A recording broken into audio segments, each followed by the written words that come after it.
Hi friends, செவ்வாழை பார்த்தீங்கன்னா first time வந்து நல்லா பெரிய தாராக வரும். அதே ரெண்டாவது பக்கக்கன்று விட்டு வரும்பொழுது பார்த்தீங்கன்னா இந்த மாதிரி குட்டி தார் தான் வரும். செவ்வாழை தார் எப்படி எந்த தாராக இருந்தாலுமே வாழைத்தார் எப்படி வெட்டணும்னு பார்த்தீங்கன்னா அடியில் வெட்டி விடக்கூடாது. அடியில் வெட்டி விட்டீங்க அப்படின்னா தார் வந்து கீழே விழுந்துடும். தாரோட வெயிட் தாங்காமல் மரம் வந்து கீழே விழுந்து தார் உடஞ்சிரும். ஸோ தாரோ நல்லா பெருசாக இருக்குது அப்படின்னா இப்படி பிடிச்சி இழுத்தீங்க அப்படின்னாவே வந்து மரம் வந்து உடஞ்சி கீழே வந்து கரெக்டாக முட்டி நின்றுக்கும். அதுக்கப்புறம் வந்து நீங்கள் தாரை வெட்டிக்கலாம். அப்படி இல்லை இந்த மாதிரி குட்டி தாராக இருக்குது அப்படின்னா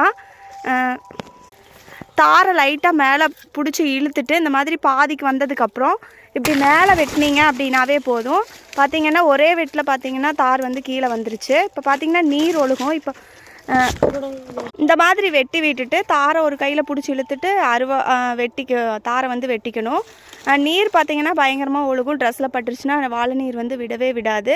ஸோ பார்த்திங்கன்னா வாழை நீர் வந்து நம்ம மேலே படாத மாதிரி அழுங்காமல் வெட்டி எடுத்து ஒரு 10 நிமிஷம் வந்து தாரை கீழே வச்சிடணும். அப்போ தான் நீர் வந்து வடியும்.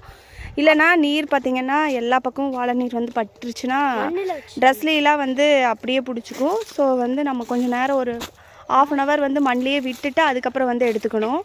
இப்போ தாரை எப்படி வெட்டுறதுன்னு பார்க்கலாம். தாரை வெட்டி இந்த மாதிரி ஒரு 1/4 மணி நேரம் மண்ணிலேயே விட்டுருங்க. இல்லைன்னா நீர் வந்து ட்ரெஸ்லாம் பிடிச்சிக்கும். இப்படி தான் எந்த வாழைத்தாராக இருந்தாலுமே வெட்டணும். தேங்க்யூ.